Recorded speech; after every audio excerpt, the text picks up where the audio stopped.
So generally speaking, the way I like to do these classes, I think it's always better to have people come up and play, and I use that as basically a basis to begin conversations or exploring concepts and that kind of thing. This is a very short class. It's just an hour. I want to save a few minutes at the end, like 10 minutes at the end, for some questions or that kind of thing about anything that I may have said that you want me to explain again, or just some other thoughts you may have had that you just want to just ask about. Without any further ado, I'd say let's just get into it. And really, even during the class, as people are changing over from one person to the next, I'll take a couple minutes. So if anyone has any questions at that point too, please ask. This is always better, I think, in this kind of format, especially in this relatively small space, if it's a little bit more interactive. So if there's something that you're curious about, especially if we're switching over, hands up and raise your hand, and let's see if we can take care of it. So without any, I guess we're starting over here, yeah? All right, so best thing to do, introduce yourself to the audience, let them know who you are, what you're going to play. My name is Peyton Shard, and I'm going to be playing the first movement from Brahms' First Cello Sonata. Right.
Great job. All right, so I always think it's a challenge when, let's face it, as trombone players, we're going to steal music from everywhere we can. We don't always have the, we're not as fortunate as cello players or violinists or a lot of other pianists, where you have a lot of really great original works by some of the, canonical masters, So it's not unusual for us to want to steal stuff that we can. I think the big challenge is to try to, when you get to taking a cello piece, we work on, the Bach cello suites a lot, obviously, or anything else that belongs to a string instrument, is that I think we do ourselves a little bit of a disservice if we allow ourselves to play too much like a trombone player. Now, that can mean any number of different things. Let me explain what I mean in this case. The instrument itself is prone to certain types of expressive devices. For trombonists, we like to sort of put a little bit of lean on the articulation sometimes. There's certain things that we want to do in terms of when we get louder, a certain kind of tone color we want to produce. Maybe sometimes we want to, we're not as likely to put in a large amount of vibrato or something like that. There are certain ways that we try to manipulate the legato so that we don't, so that we feel more secure with going across the breaks of the instrument and that kind of thing. I think those are all things that get in the way of trying to get at the original idea of the composer when they first wrote, this piece. So if I can sort of talk about the beginning here, the cello, when you think about that low cello sound, one of the things they're able to do, just in terms of the nature of the string and the nature of the bow, is that, they don't have, unless they really dig into it, there's sort of this natural calm and resonance to the sound. So I think as a tenor trombonist in particular, playing in this register, it's very easy for that sound to kind of get away from us. Let me just play a couple notes. All right, so the first thing that I always think about, or try to be careful of when I'm playing in this register, is that you always, as a trombonist, are going to have this tendency to have this push in the middle of the sound. And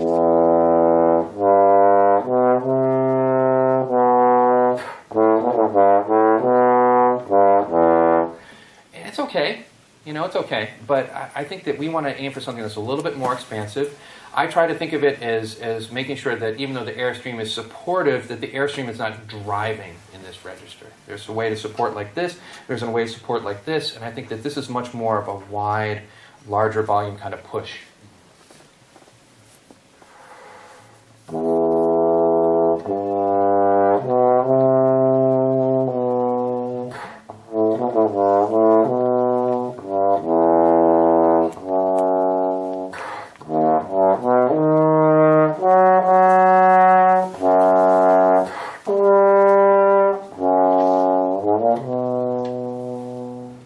Try to allow it to live in this little bit more sedate kind of part of the instrument. Don't let it get too pushy right away. You have plenty of that coming up in the next line, but especially at the beginning, that sort of, even though they're not going to be playing open strings, imagine like that open string ease of sound from a great cello player, that warmth.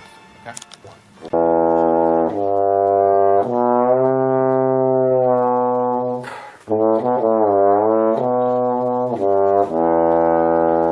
Almost like you're just kind of falling into the next note.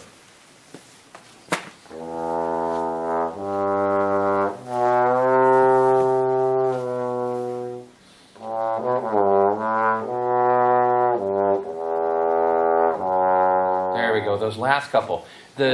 Before that, even with this glissando, you have a tendency where there's a tiny bit of a relaxation of the air pressure, okay? This is really important for us to think about as trombone players. A lot of times when we're trying to get into a very specific kind of legato, we will be a little bit timid about blowing right against that fulcrum in between the notes. The fulcrum, like right where you're about to switch from one note to the other. And that, I think, makes it harder for you to have a different amount of color that is available to you at any given point. There are times where you're going to want this slightly more marked off kind of legato, a little bit more clear legato. There's other times where you want it really smooth and really liquid. So if you're ever working on a Bordoni, or if you ever find yourself in a position where you're getting stuck stuck in your legato. We've all had that sticky feeling legato before, right?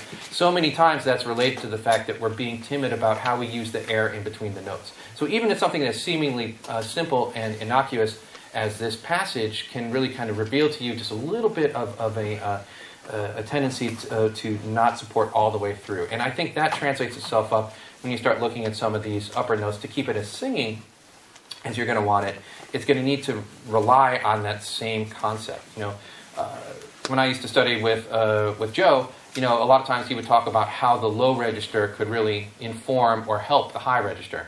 And it took me a while to understand what he meant. And that obviously means a lot of different things to a lot of different people. But one of the things that it meant a lot to me in terms of my usefulness was understanding how that constantly supportive airstream can work for you. And if it's not working in the low register, it's much less likely to carry all the way through up into the higher parts of your playing.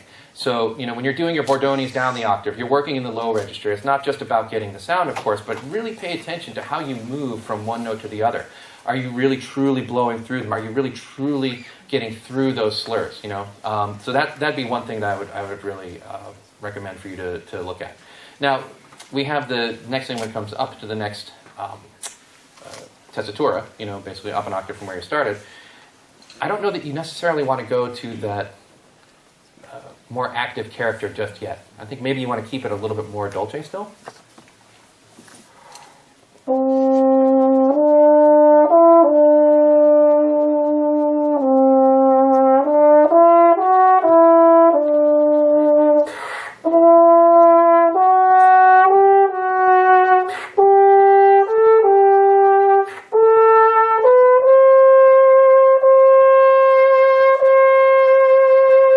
Try not to get too pushy with it. It's very easy and tempting to, have this But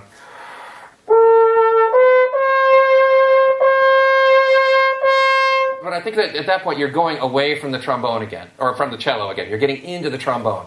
Try to keep it just a little bit more singing to start with, and you can save that sound for a different part of the piece, but don't give it away so early. Okay? Okay?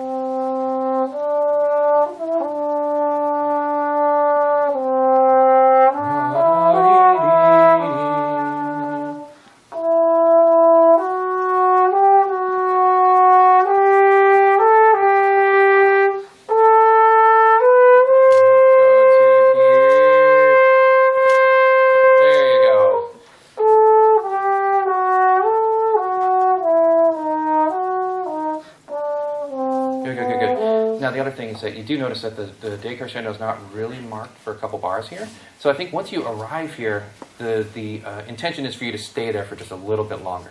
So I love the way that you got there. You didn't give it too much too early. So you got up there in a very singing, much more sort of like that string production kind of way. Now I think you want to maintain that intensity for just a little bit longer. All right. Whenever you see this marking, with the slur with the dots underneath it, it's a very common marking for string players. We see it in Brahms symphonies too. I think it generally means this is where you want a slightly more marked or slightly more placed legato. All right. So if you see this marking, it's meant to, like for a string player, that have just a tiny bit more pressure on each bow stroke, I think.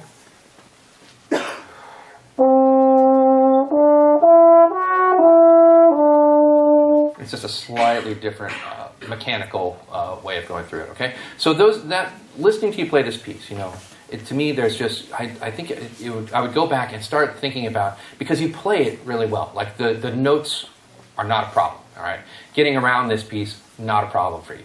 But I think that is, for you, for the way that you play, that should, that's no longer an accomplishment. You know what I mean? So you should take the skills that you have, these great skills of being able to get around a piece like this, and really start thinking to yourself, okay, it's not about whether or not I can play this high C anymore. It's not about whether or not I can play the chord over 3 octaves plus anymore. What am I actually saying with all of those notes that I'm making? Am I providing a good color? Am I providing a good context? Am I providing a good story for everyone? Okay, that's where I would go if I were you. Okay, and I think we are basically out of time. So this sounded really great, man. It was a pleasure to hear you.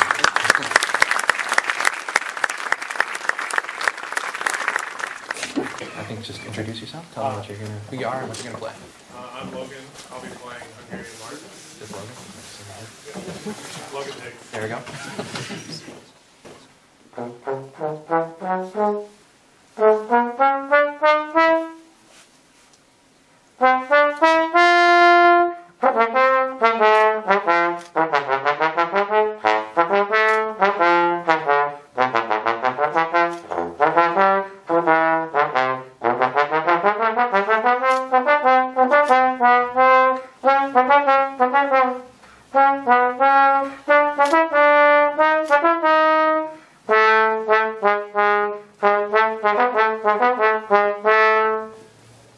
Great job.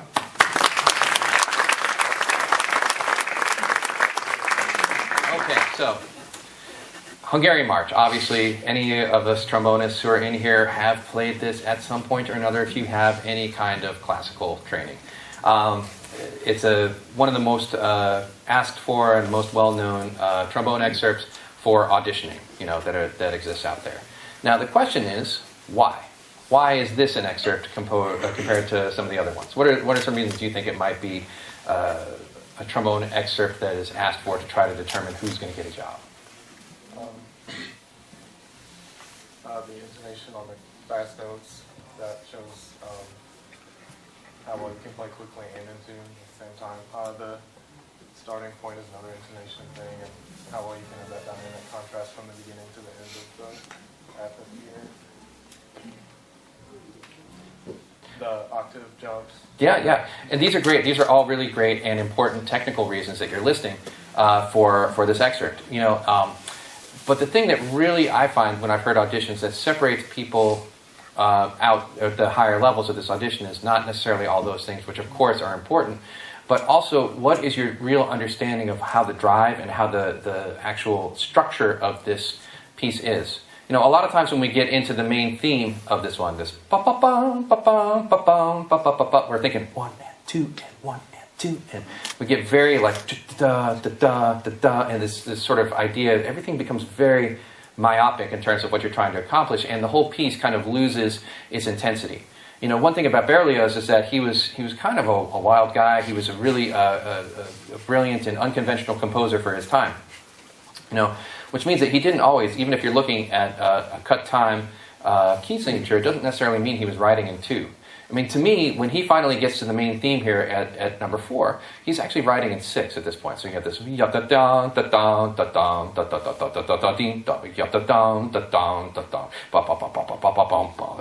if you can really think about this thing, instead of just being broken down into this very small little bit, which of course is important, but the big picture goes over a much longer phrase.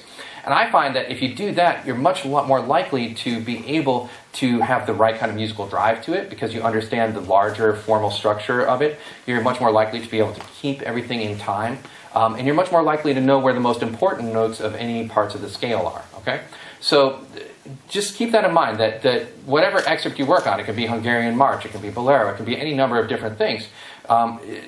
It's not always so cut and dry as to the phrase is going to fit inside the time signature that you're given. A lot of very creative minds and composers write things outside of the little time signatures, and then you have to understand the larger structure in order to give it the right feel and to show the most depth of understanding of this excerpt. Okay? So that's sort of number one, just I'm thinking about the big picture and how the shape of this thing goes.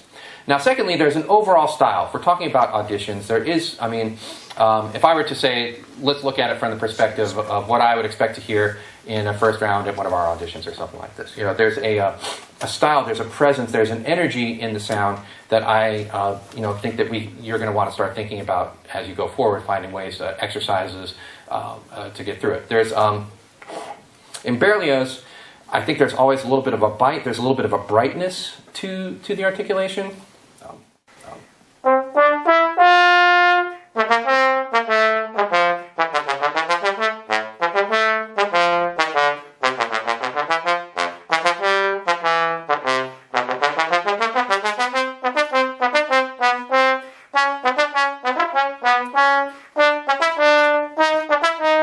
There's a little bit of like presence or a little bit of excitement that has to happen at the front of every note. So one of the things I think you have to do when you're playing Berlioz, you're playing any of these excerpts that are more articulation-oriented, it's time to go back to something a little bit more basic and see if you can play it in a style that's more representative of Berlioz. So if that is You know, Arvin's articulation exercises.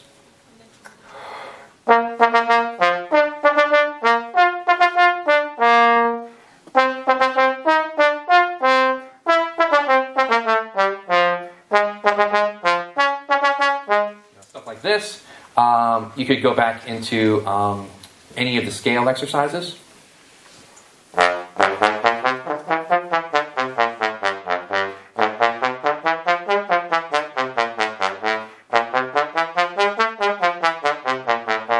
Stuff like that.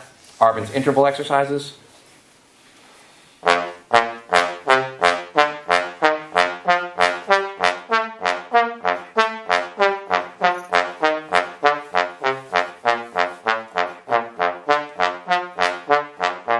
All these kinds of exercises are so important to approach with the style of a particular excerpt. You know, so maybe for 1 week, well, you know you have a Hungarian march in the pipeline, you go back to Arvin's exercises like this and you say, okay, I'm going to approach each one of these as if it's Berlioz, you know. It's not just an etude. It's an etude with a very specific purpose, with a very specific sound in mind, with a very specific kind of articulation and energy. You know, and if you start doing that and developing the skill outside of the excerpt itself, that will allow you to have much more control and much internalize what it is that you're trying to do much more easily, rather than just trying to always get this particular set of notes to sound the way that you want it to sound like. So it's very important whenever we're working on excerpts, you know, that you go back and you find other exercises that are going to support the development of the skills that you're going after for that particular excerpt, you know. So I thought I would bring that up because that's something that I really feel like we need to think about for you. Let's look at it in a little bit more simple form for right now. Let's think about just this rhythm. That's ba-ba-bum, ba-bum, ba-bum, ba-ba-ba-ba-ba-ba-ba-ba. Well, I want to do it on a single note, but I want you to do it with all the intensity as if you were playing the complete excerpt. So.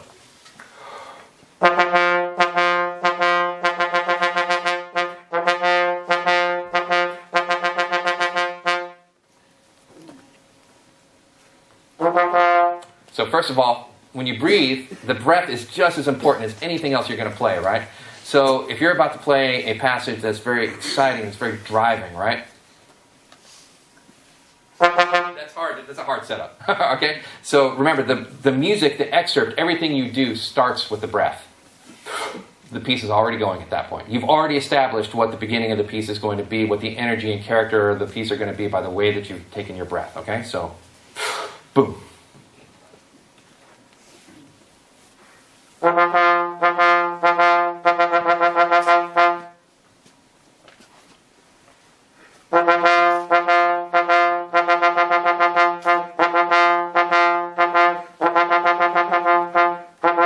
Good. So part of the trick of Berlioz, or trying to get some of this more aggressive kind of articulation, like you're finding out as you tongue in a line, is trying to figure out how the tongue and the air interact. And I feel that in something like this, that's as driving and active as the Berlioz, there's a large part of the excerpt is figuring out if you can balance the intensity of the airstream with the articulation. Can the air move fast enough to actually provide some energy, like the tongue is going to bounce off of the airstream just a little bit. So it's not just the tongue getting up into the airstream and then you trying to retract the tongue.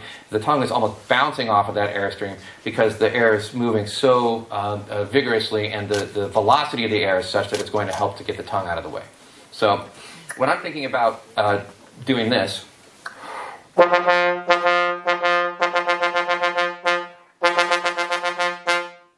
something even more aggressive,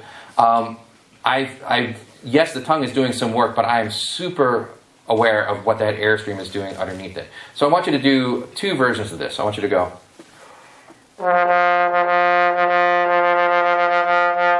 a very light legato tongue to start, so that you're really guaranteed, because obviously you can't do a legato tongue like that if the air isn't completely moving the whole time. And then I want you to transfer, secondly, into a more squared off kind of articulation where you're still using the air like you were doing with the legato tongue, but you're allowing there to be a little bit more compression behind the tongue. So you're going to go.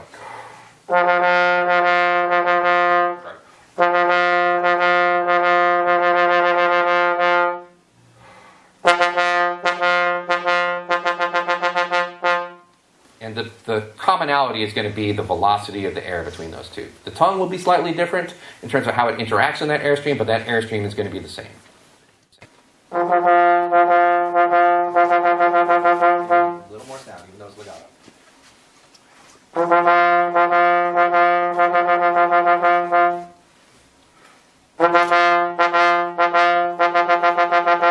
Blow through even the dotted quarter eighth version. You have da da da da da da da dee da da, like really drive the air as if it's legato.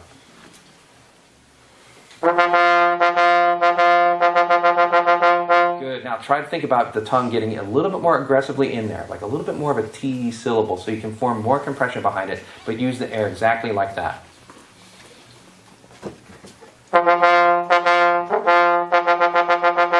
Yep, blow through it even a little bit more.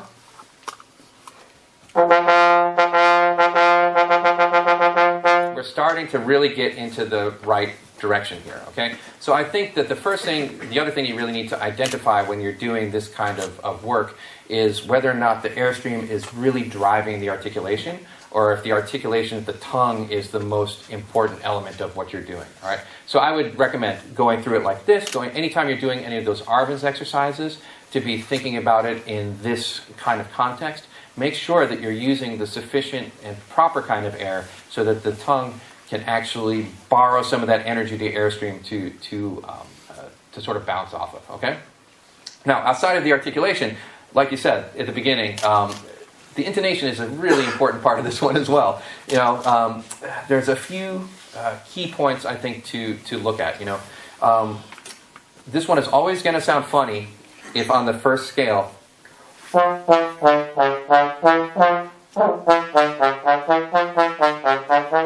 if you're not lining up the D naturals and the E naturals within this one. You know, it's very often that you hear, you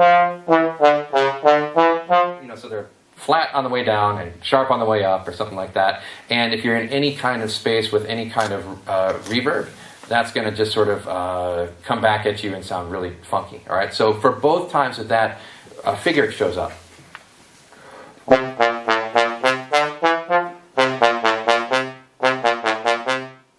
making sure that is even too. This is a great place if you have access to any kind of stairwell, any kind of place that has a lot of reverb to it. Get in there and just try to play those few notes in a row. And it's usually, at least when I'm trying to work up an audition, and the first couple times I do that, it's usually a depressing experience because it's always a little bit out of tune, you know. So and for you, it's going to be as well. You know, so I think you want to get in there and really try to take some time to do that. You know, maybe it's as easy as putting on a drone, like a D natural drone that's just right in the middle, just so you have some sort of middle point. Pick your pitch, it doesn't really matter, but really making sure that those particular notes line up on either side of it, okay? I like these positions. I'd say just for, we have about 1 minute left, maybe the best thing to do here, just to send you off and try to give you an idea for the context of the whole thing, is for us to just play it together one time, and then we'll move on to each person. Okay?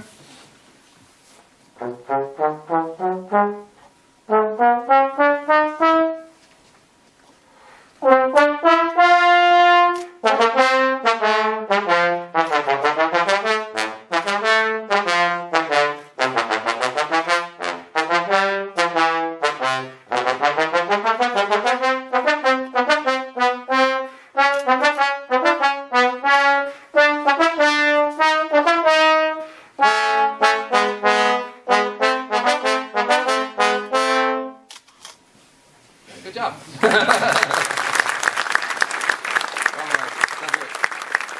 My name is Nick Losis. Great.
Yeah,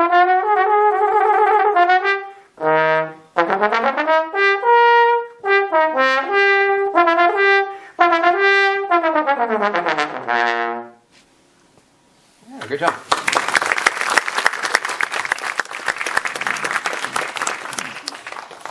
So, as so often is the case with the David, it's not because we're getting to get up and play it with an orchestra as a concerto, right?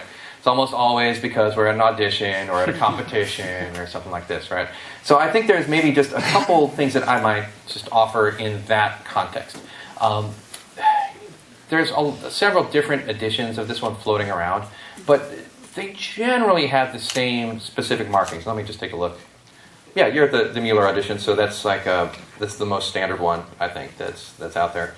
I think when you approach playing this in an audition, you want to be maybe a little bit more careful about where there are specifically slurs and where there are specifically marked articulations. Okay, if it's you playing a solo, I think own it, make it yours. There's no one when you're playing a solo, you're playing the concerto, you are the soloist.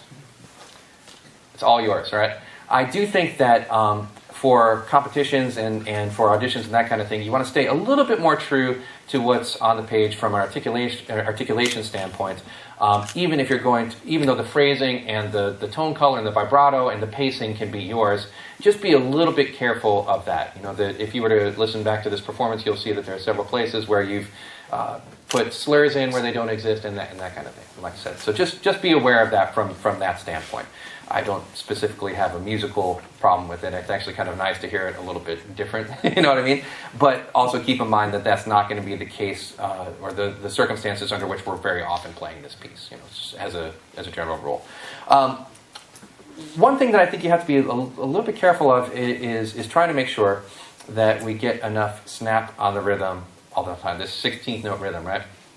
And actually, as you got further and further into the piece, I felt like it was going well. But one of the things sort of technically, I think, is maybe, I'm not sure that this fifth position coming back in, is working out as well as you would like, because the pitch tends to be maybe a little bit vague on the B flat.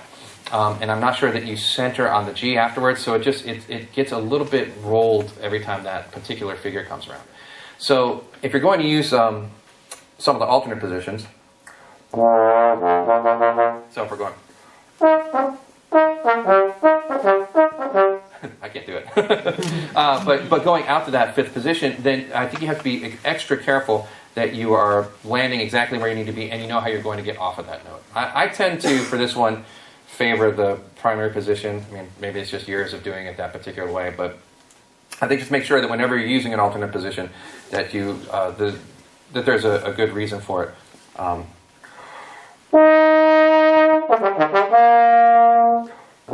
right, so I just tend to be a little bit more comfortable with that. Now, the only other place that I thought of during this time where it all of a sudden got a little bit away from that was when we went to this sort of the B flat minor for a second. This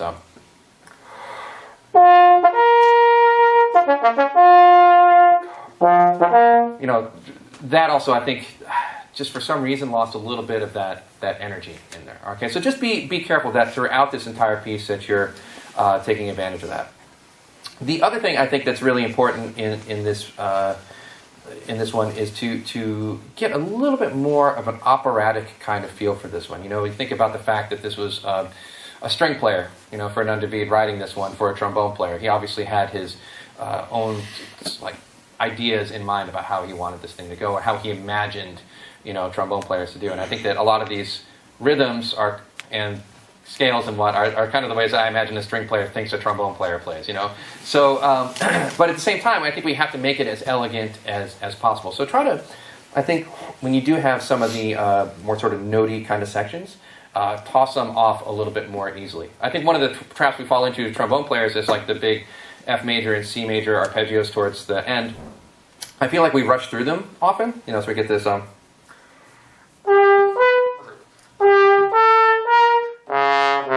then we go, we kind of just fly through it. I think start by maybe being a little more noble to start with, and maybe the second one you can be a little bit more something with it. But I think if they're both just these sort of tossed off fanfares, I think it loses a little bit of the character that the whole piece is built in, which is something they were a little bit more concerned with back then, I think. So when you get to this, like,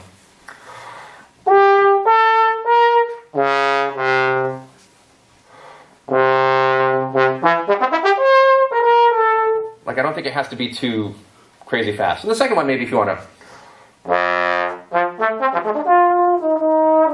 do a little bit more with it, but don't trap yourself. Let's not get into the idea that this needs to be so showy that we lose control of the arpeggio. You know, I mean, how many times do you hear that? And then somewhere in there, who knows what's happening, right? So that wasn't what you were doing, but it's a tendency is to go that way, I think, for a lot of us. The last thing I'll say is that in the lyrical section, right? In an audition, there's very few times that we get to play music exactly like this, where it's really, you know, maybe you have a bolero or something like that, to a Miriam sort of, but this is like very operatic, very beautiful singing. I think take advantage of the fact that most of our excerpts are like Ride of the Valkyries or Her Grand March or Held in Laban or William. I mean, it's all like this loud stuff, you know. So when you have the advantage, the opportunity in an audition to play something a little bit more, you know, a little bit more.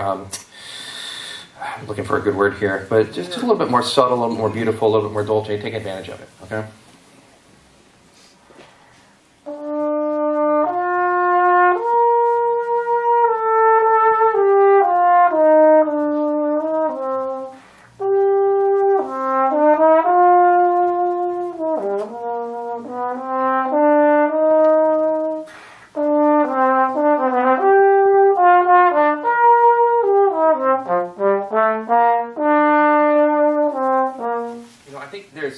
There's a little bit more subtlety and a little bit more shape that maybe you could find within this phrase. Can we just start on that?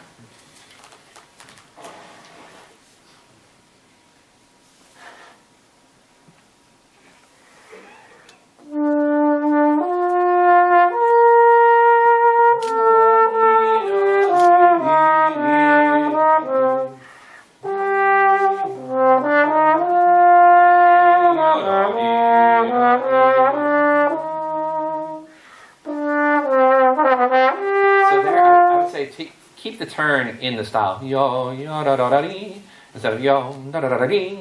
I think that's, everything's going so flowingly, there's no need to, for 1 second, again, maybe trombone players would be like, oh, that was fast, but no one else is going to care.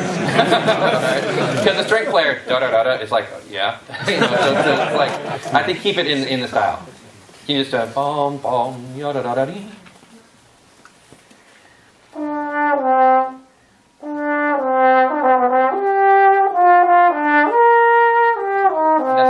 Just sort of talking about what's on the page. That B flat has an accent and it's separated, right? Ya dong dee. So make sure that you bring that out, because that's competition wise. So when you're playing by yourself, again, it's your concerto. Do what you want, but this one, be careful. Okay. Into dong dee da da dee.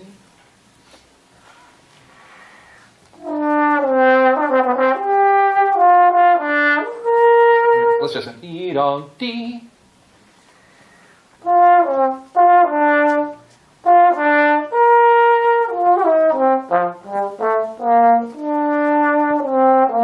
Yeah, those kinds of moments can trip you up if you've learned it a certain kind of way. So just be sure as you're memorizing something in particular that you're also memorizing the specific markings that go with it. Because, you know, let's say you're in an audition, you have some weird picky person on the committee. He's like, can you just do that again? And I see an accent on the high B flat. You know, you don't want that to be like all of a sudden you have trouble with it. You want to be able to turn on a dime if that were the case. But you can save yourself the trouble by just making sure you learn it that exact same way, the right way. The last thing I could think of, just sort of, maybe if we can find a little bit more of a way to drive through some of the stuff that immediately follows that section. You know, I think there's a way to get a little bit more, instead of, it's easy sometimes for us to get very vertical with this one. I think let's try to keep each note with a little bit more tone, if you will. See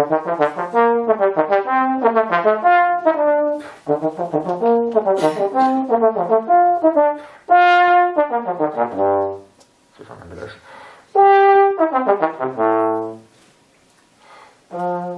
Right,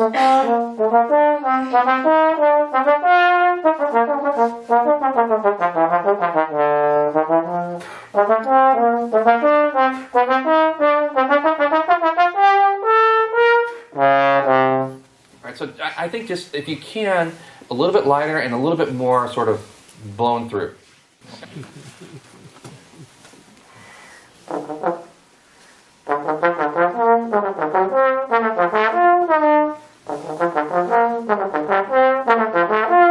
So here, let's go. Let's really make a difference. Mezzo forte to piano, right? So.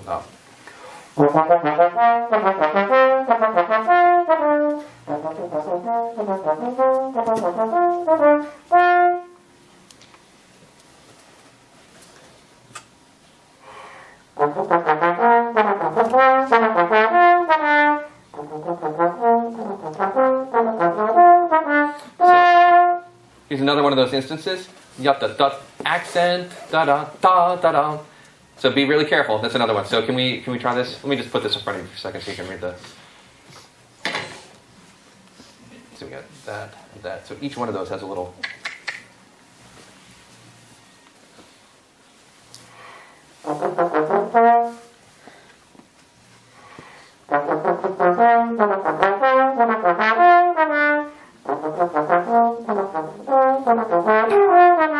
It's hard to do, right, once you've learned it in a particular way.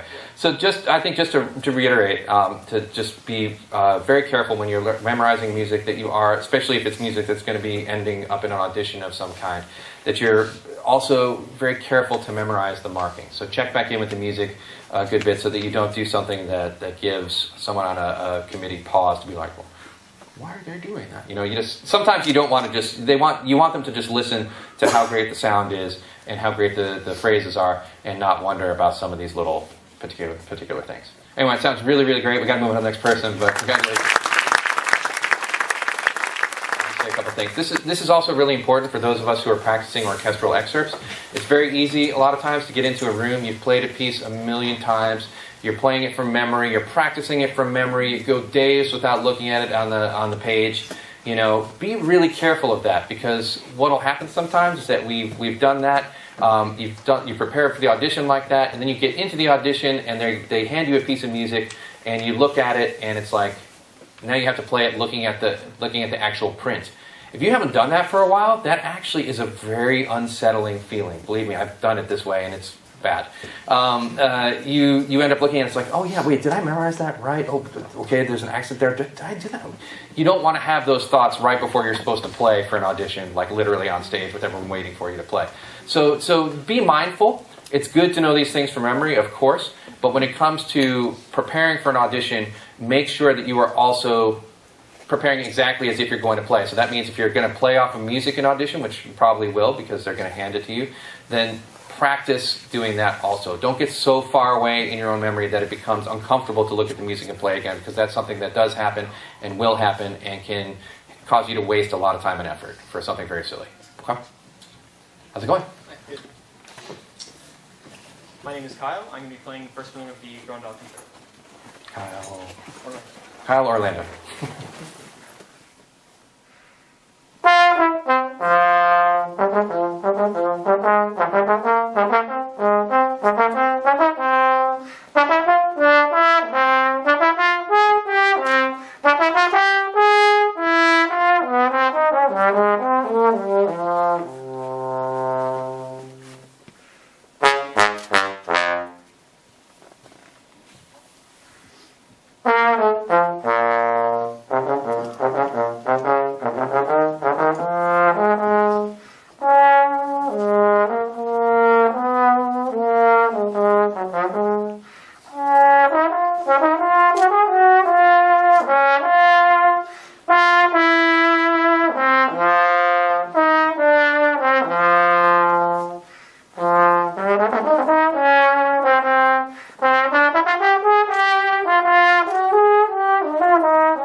So, one of the things I think that when it comes to playing this sort of loud and singing, it's still sort of quasi-technical kind of thing, is I think we have to,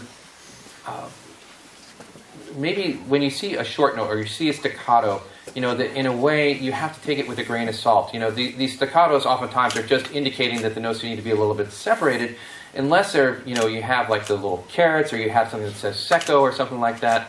I don't think you need to work so hard to make the notes as bitey as you are working to make them sometimes, because I feel like you lose some of that musical momentum if you get into that style. For instance, you know, as we get to this tempo one towards the end, you know, keep it singing. It's pesante molto, right? So everything that happens is within that style.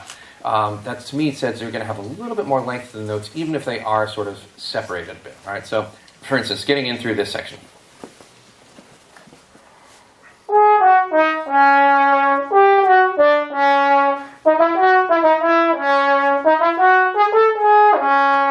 So even those staccatos are not too short, I think.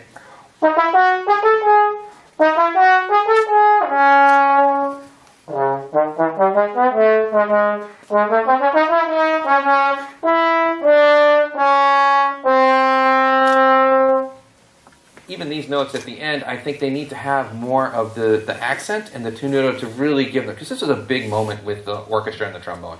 Like the orchestra finally comes back in after this little trombone cadenza. I think you need to provide, and it's a very full restatement of the theme, you know. So I think you need to provide that energy and that sort of weight to the sound in order to get the orchestra in, so it doesn't sound like dee dee dee. Boom, the orchestra comes in. Right? You want to really lead into that. So can we just maybe go from here and try to take advantage. When you see these notes that are more staccato, still give them a little bit more length, you know, or a little bit more tone, or a little bit more heaviness, or a little bit more something, whatever works for you in terms of your conceptualizing of it.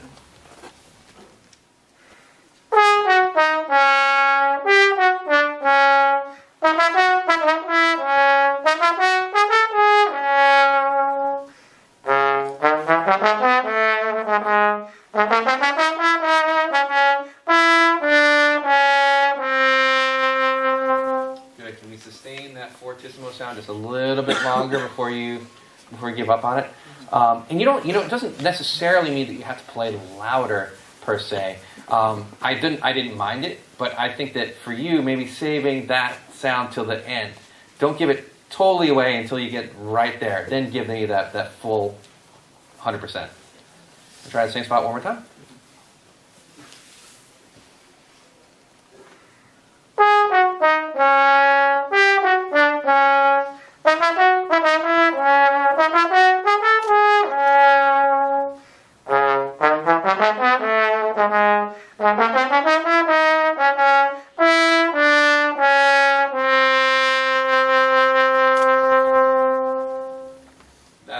So you have like enough weight for whether it's going to be the piano or the orchestra to sort of go through on that. So I find that if you can take advantage of those kinds of moments when you have them in this one, you know, you have a little bit of that from time to time, even at the very beginning. You know, I think you can have a slightly more, you know, you have dark written in here. I think that idea pertains a lot to, yes, the sort of balance of overtones within the sound, but also sort of how long a short note is, you know?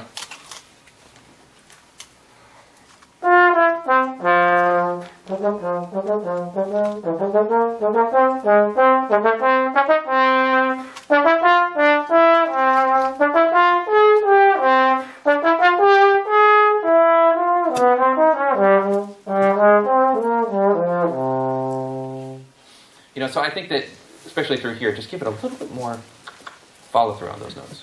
Okay?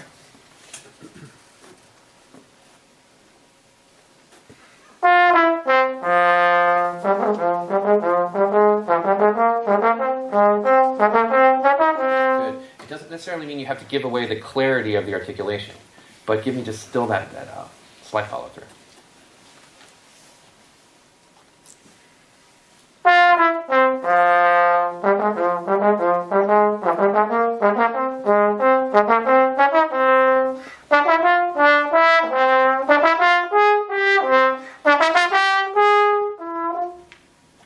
You know what it is? Think about this. So, what I hear is a little bit.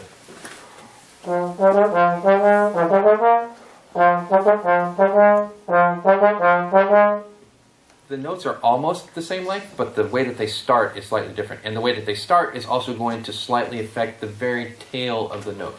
So just aim for the clarity of the note. It doesn't necessarily have to be round, but let's play together first from the top. 1, 2, 3.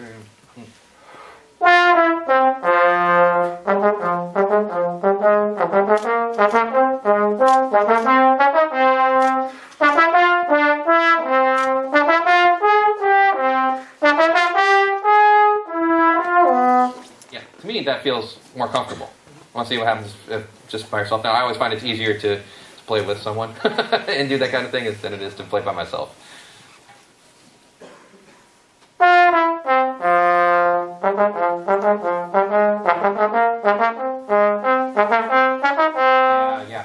To me, that makes a big difference. You get that nice clarity on the front, and you still have the good follow-through. The last thing I would say, just from a follow-through perspective, is where you have this con anima up in this high stuff. I feel like there's a little bit of a hesitancy to really sing through this. I feel like you're trying to be very diligent about placing the notes. This And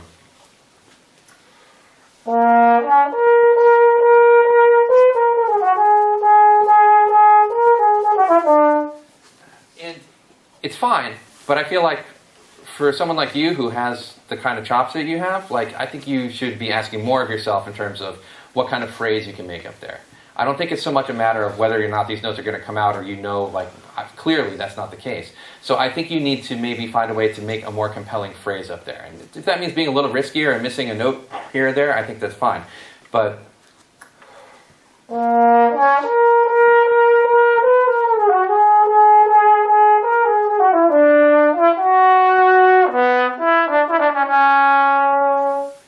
really allow yourself to sing through it.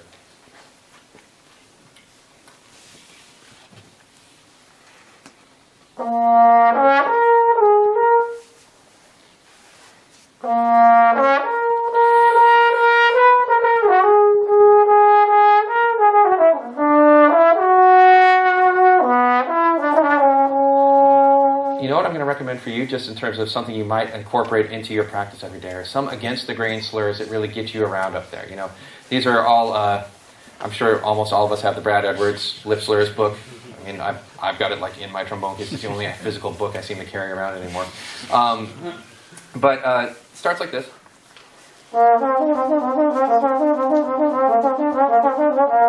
These kinds of exercises. I think using these exercises up in this register for you will be really important, because I feel like you're just a little hesitant to really allow yourself to blow across these particular partials up here. So really, I think every day living a little bit of this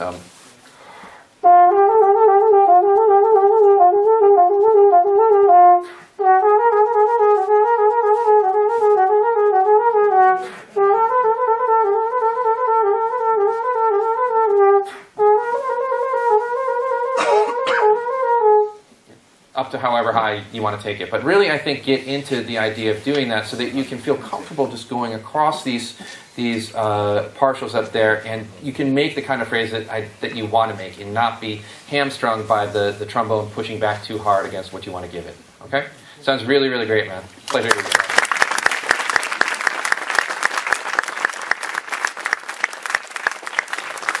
So this is a S.E. Shires Colin Williams model. I mean, technically speaking, I believe it's a lightweight bell. They have a particular treatment called a T8, which is sort of what the bell flare is on this one, which means it flares out just a little bit early. It's an unsoldered bead, so there's no soldering going around the edge of the here, which I think gives it just a little bit more ping and a little bit more access to some of the higher overtones in the sound. It's your standard rotor valve now, but the way that they do the rotor valve for Shires is that inside the ports it's beveled a little bit. So instead of the air flowing across something that's a 90-degree angle, there's a little bit of a bevel on that one so that you get less turbulence through the valve, which I like since I used to play a Thayer valve. And this still, even though it's a little bit more compact, I feel like gives me still enough ease of blowing through it that I don't feel that I've missed the valve all that much. Standard 547 bore slide with the wide crook, the bass crook, I guess you would call it. Sterling silver 2 lead pipe. And I play this sort of custom Greg Black thing, basically roughly a 4G rim with like a GS cup, and then his, I can't remember what exactly backboard is, some particular backboard number that he has. The way that the throat and the backboard work together, I like it. So it's not a particularly large mouthpiece. After I got injured, I used to play something much bigger, and when I came back to it, I didn't feel like I wanted to deal with that anymore. So I went a little bit more compact, and I found that that's been okay. So it's a lightweight blank too. So there's a lot of lightweight. So lightweight bell, lightweight blank. Took some mass off from the rotor. Gold brass tuning slide, not seamed, but regular gold brass tuning slide. A partial tear of the orbicularis oris, so like right here. It was fairly severe. I didn't play for about 8-9 months. I was away from the orchestra for a little more than a year, or roughly a year. And it was quite a long journey to sort of get back from not really being able to be confident I was going to play. I had to change my embouchure. I had to relearn a lot of things, and to sort of getting back to the point where, okay, now I can live in the orchestra for a while. Okay, now I can do some outside engagements. Okay, now I can maybe think about taking auditions, and now maybe I can think about being competitive in auditions. That was probably about a 5-year process. And even my first year in the Philharmonic, I was still dealing with residual pain. It hurt for about 6-7 years until the pain finally subsided for good. At least I haven't felt it in a while now. So, and that was in 2009 that I think I had my first, October 2009, yeah. How did it happen? Overuse, I think. Overuse and some bad luck, some bad habits that were built into my playing. When I would take a breath, I didn't realize it, but I look back at some old videos, I would snarl up my lip a little bit here. And so I think that when I went to play this, it was the first note of Catacombs, the pictures at an exhibition, big, loud, B natural. I think I took a breath, and I was setting up to play loud, and I was slightly out of position. And so when I went to put all that air into it, it just sort of popped a little bit. If you want to read more about the story, you can go to musicianswell.com. There's Angela Bilger is collecting a lot of stories of musicians who've gone through injuries of different sorts, nerve, focal dystonia, muscle injuries like mine. Just sort of some people who just getting through the mental grind of music, and you can read their stories. Some are pre-written, some are like an interview like mine, but it's a really good resource to just learn a little bit. It's actually really inspiring. Some of these players, you had no idea that they had gone through something so serious, and what their journey was like. And you can even see a picture of what my lips looked like at that time, which is really kind of crazy if you're into that kind of moment. The question was, is what are some of the key things I think about when I'm trying to replicate the cello? And I'll extend it out, just sort of any particular, whether it's a vocal, an aria that you're trying to copy, or any other kind of instrument. I think you want to go and listen and see what are the particular cool things about the production of that instrument. You look at string players, there's so many things that they can do with the way that the bow goes across, the weight of the bow, what part of the bow they're playing on, the type of motion that they're using even. The vibrato, you can very clearly see, like they can have so many different variations on the vibrato, and the fact that because they don't have to breathe, they're able to think in longer phrases than we are. So I think that when I go to, say, approach some cello music, it's like, okay, I'm not going to make as long a phrase as a cello player because I can't, but how can I build a phrase that really is still a long phrase with just a couple of small little pieces in it that I need to just grab a breath? I think you have to be very mindful of the way you release notes when you're trying to copy another instrument or a voice. Very rarely will you hear a vocalist or a cellist stop a note really quickly, the way that we do sometimes on the trombone. Oh, So not only are the beginnings of the notes really important, but the shape of the note. And then how you follow through with your air is super important, because with a string player or the really great vocalist, they're so in control of the directionality of the sound. So you have to be thinking about that. If it's a vocal thing, you're trying to replicate an aria or something like that, the type of articulation you use, they have so many variations because of syllables. There's more than we can ever get on the trombone. It doesn't mean that we shouldn't aim to have slightly different shaped articulations in order to pay homage to the fact that they are using consonants sometimes and vowels sometimes, and sometimes it's a soft consonant, sometimes it's a hard consonant. It's a consonant in a different language. There's so many different variations on it. So I think that when you look at these things, try to get at least, if you're going to play an aria, make sure you have the text. And it can give you a clue as to what kind of articulation that composer would be going for. If it's a word that on a big downbeat has a big strong, K syllable on it or something like that, then okay, you can put a little bit more pop on that one. If it's something where it's an aria where they're going through a very soft syllable on a downbeat, something like that, maybe you want to make sure that you don't come into it with a typical trombone, So those are the kinds of things. Really get into those recordings, listen, pay attention to the vibrato, pay attention to the way that they're able to spin the sound for longer than we are generally as trombonists, and all the variations of colors that they're able to get as a nature of their instrument, and use that as a point to try to see what you can do with your own vibrato, with your own articulation, with your own dynamics, with the particular way that you slur, that could maybe best imitate some of those aspects of the different instruments. So the question was, did the audition process for the associate principal chair in the Philharmonic differ in any way from other audition processes? I will say that I don't think it was anything to do with the associate thing. I think it was just a New York Philharmonic thing. It was the craziest audition I've ever taken.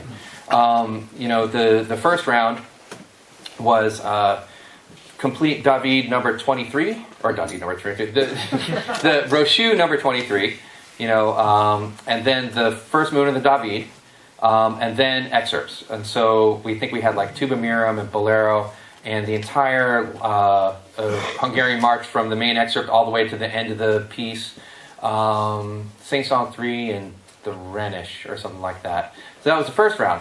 For those of us who advanced from that round, which there were 3 of us, we played in a section round. And in the section round we had the last movement of the Bozza with the trombone quartet, the Elwood Williams arrangement of the Tchaikovsky Andante Cantabile. We did Nabucco, Brahms 2, Mahler 2, Bruckner 8, something else I'm forgetting, Brahms 4, and something else I'm sure I'm forgetting.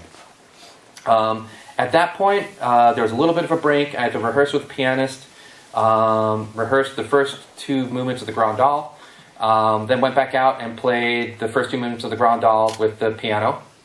At that point, there were only 2 of us left, and they came back off stage and went out for a longer round of excerpts, which was everything I just listed, plus Mahler 3 solos and a couple other random things. And honestly, by the time I got to towards the end of that excerpt list, I was fried, just toast. And at that point, it's like, oh well, I guess this audition's over for me. I'm not tough enough to get through this whole thing. But talking to Jim Markey about his Philharmonic audition afterwards, he said, oh yeah, at the end we were just doing Bruckner 6 over and over again, and eventually I just had to stop and say, I think I don't have any chops left. So I was like, okay, so it wasn't just me. No, I mean, that was the most intensely long audition, and the whole process, start to finish, was something like 8-9 hours, something like that, all in a single day. It was pretty crazy. I've not been part of an audition that was that intensive in a single day before. I hope to not be again. The question was, do I get to play much, or does Joe use me much? Well, the way this job works is I'm not an assistant per se. So as an associate, and the way that they run it is, you see Joe playing around all the time, right? So for the last 2 weeks, Joe's gone doing some stuff out in Las Vegas. I was playing principal in New York Shaw. He's gone. Oftentimes, David Finlayson will be out. I play second trombone. I have to play at least 3-4 weeks a year on bass trombone for George Curran. And so there's a lot of in through the section that I will go through. In addition to whenever there's 4 bones, I play the second trombone part. So if you look at the points count, in terms of the minutes on stage, I'm usually higher than Joe. But some of that is like piano concertos and that kind of thing. But it is one of these things where we talk a lot about it to make sure that I'm not just on the sideline the whole time, because that certainly, for me, would be something, a job, and something that I have immense gratitude to both Joe and David for, is that they want to make sure that I am active within the orchestra. So they go and make sure that I'm not just sitting at home for 4 weeks or something like that. Although it did happen once this year, and it was because we just had our second child, and Joe and David were looking through the seatings. They were like, you know what? Why don't you stay home for this stretch? And I'm so glad that they let me do that, because it was tough. Favorite exercises for soft playing, of which I have quite a few. There's quite a few that I like to go through. One of the most obvious ones, or the most common ones that I think I go through, is trying to use very soft air attacks, or these breath attacks, to examine the fronts of the notes. And I found that, especially post-injury, I got injured right around this middle B natural, that partial in itself is just because, I don't know why, maybe it's just because that's the position the chops were in when they were injured. It's always a little bit, I have to pay more attention to it, So a lot of my soft practice is kind of like this.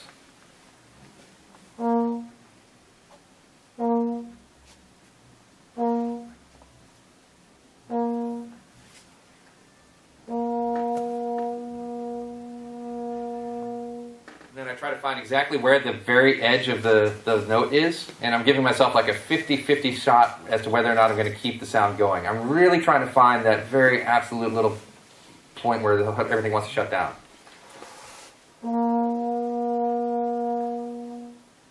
And on a good day, I keep going. On a bad day, it sort of shuts off early, and what I'll do is I'll go through this process every time. 4 notes, all on this partial.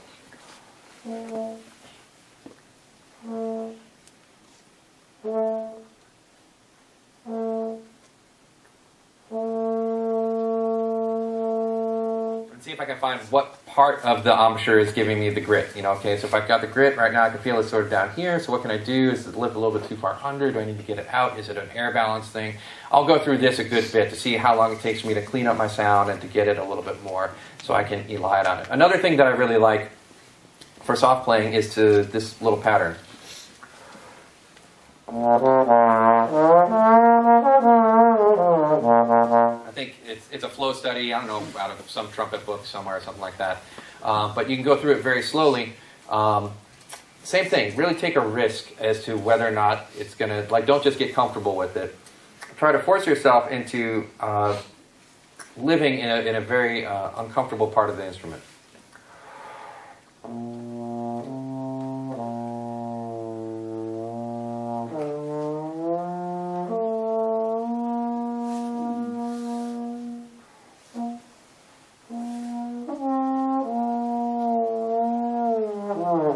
So try to make sure, force yourself down into this range where it's going to feel just like, ugh, You don't want to necessarily spend your time there. But the more that you sort of get there, you're going to find it's more comfortable to play at actual soft dynamics, because you're learning a little bit about how to control that very soft, very small aperture that's within there. And I think take those exercises up. Don't be afraid to try a little bit in the high register with it. For high register, if soft playing, I tend to like the use of slide vibrato and that kind of thing up there. I find that going back and forth between slide vibrato and straightening it out, the sound, can help you, again, to sort of understand where the best balance of the note is. So, for instance,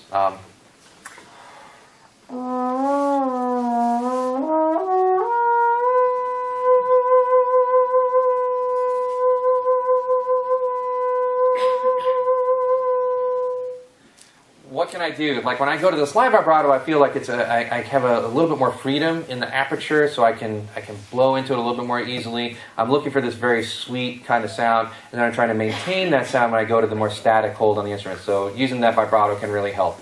I just received a box full of my first solo CD that I recorded this past year. You can find some of them at the Shires booth. I have some of them with me, and very soon it will be on iTunes and some of the stuff like that. So keep your eyes out open for it. It's called Ash, and it's a little bit of a biographical kind of thing, especially that one particular piece tells the story of me getting injured and coming through this sort of uncertain time into being a time of recovery. So anyway, it's a lot of the music that I commissioned, a lot of stuff that I enjoyed.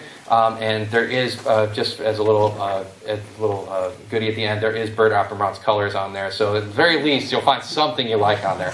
Thank you so much for the questions, everyone.